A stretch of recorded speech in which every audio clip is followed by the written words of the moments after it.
नमस्कार दोस्तों, हमारी आज की कहानी का नाम है आईना।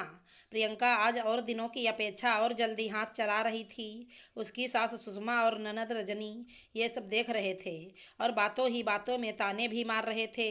इसके माँ बाप ही आ रहे हैं गांव से और वो लोग भी खेती ही करते हैं। कोई गांव के जमींदार नहीं हैं जो उनके आवभगत की इतनी तैयारी की जा रही है। माँ जी, वो लोग चार धाम की यात्रा पर जा रहे हैं। बस यहाँ से गुजरते हुए सिर्फ मुझसे ही मिलने आ रहे हैं। कुछ ही देर में चले जाएंगे। एक रात भी यहाँ नहीं ठहरेंगे।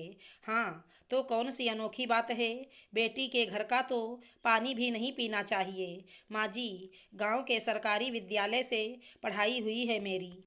पर इतना तो मैं भी समझती हूँ कि आजकल ऐसा नहीं होता। क्या हम रजनी दीदी के घर नहीं जाते? तब तो दीदी नाना प्रकार के व्यंजन बनाती हैं आप लोगों के लिए।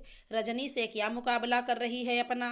भर भर के दिया है उसकी शादी पर हमने उसके ससुराल वालों को। और तू क्या लाई? चार चिथड़े और सड़ा सा फर्नीचर। सुनील को क्या दिया उन लोगों ने?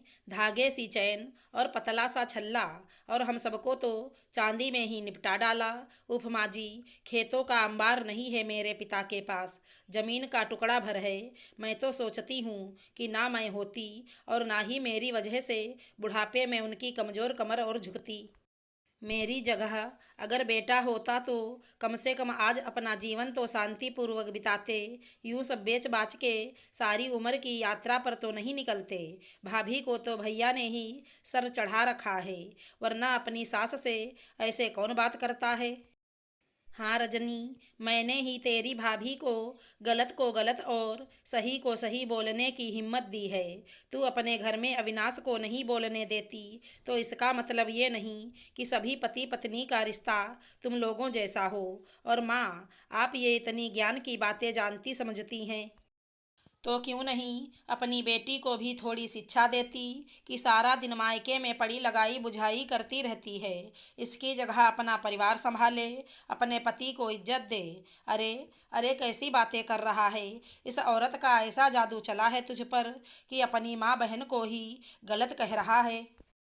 इस गांव की गवारन के साथ रहकर तू भी निरा गंवार हो गया है क्या?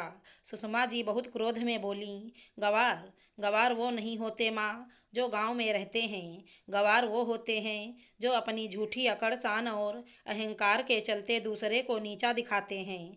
मुझे समझ नहीं आता कि आपको प्रियंका से समस्या क्या है।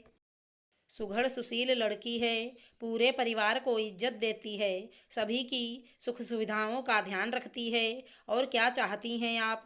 ये सब करती है तो कुछ अनोखा नहीं करती। शहर की लड़की से ब्याह करता तो दहेज भी मिलता और नौकरी करके हजारों महीना भी कमा कर देती, समझा? सुषमा जी जहर से सने स्वर में बोली। सुनील व्यंग्यात्मक स्वर में हंस पड़ा। ओह माँ, किसी भी इंसान का व्यवहार उसके साथ रहे बिना परखा नहीं जा सकता। और अगर ऐसा ना होता जैसा आप कह रही हैं तो क्या करती आप? अगर वो लड़की मुझे अपने परिवार से अलग होने को कहती तो तब आप कहती कि शहर की लड़की से अच्छा था कि हम गांव की भोली भाली लड़की ले आते। माँ, हर पल अपने हिसाब से ज़िंदगी जीने के विचारों को बदलना नहीं चाहिए। प्रियंका बाबूजी और माँ जी आ रहे हैं और ये घर सिर्फ मेरा नहीं तुम्हारा भी है। और यहाँ सिर्फ उनकी बेटी ही नहीं, बेटा भी रहता है। तो वो लोग यहाँ से खाए पिए बिना नहीं जाएंगे, समझी तुम? प्रियंका की रुलाई फूट पड़ी। माँ, गंवार ना वो लोग हैं, ना आपकी बहू गंवार है। अपनी सोच बदलो माँ, सच का आईना देखो। सोचो उन लोगों का कितना जी चाह रहा होगा कि वे भी अपनी बेटी के साथ समय गुजारें, अपने सुख दुख साझे करें। आप भी एक बेटी की माँ हैं तो आप तो और अच्छी तरह से इन भावनाओं को समझ सकती हैं। तभी दरवाज़ा खटका।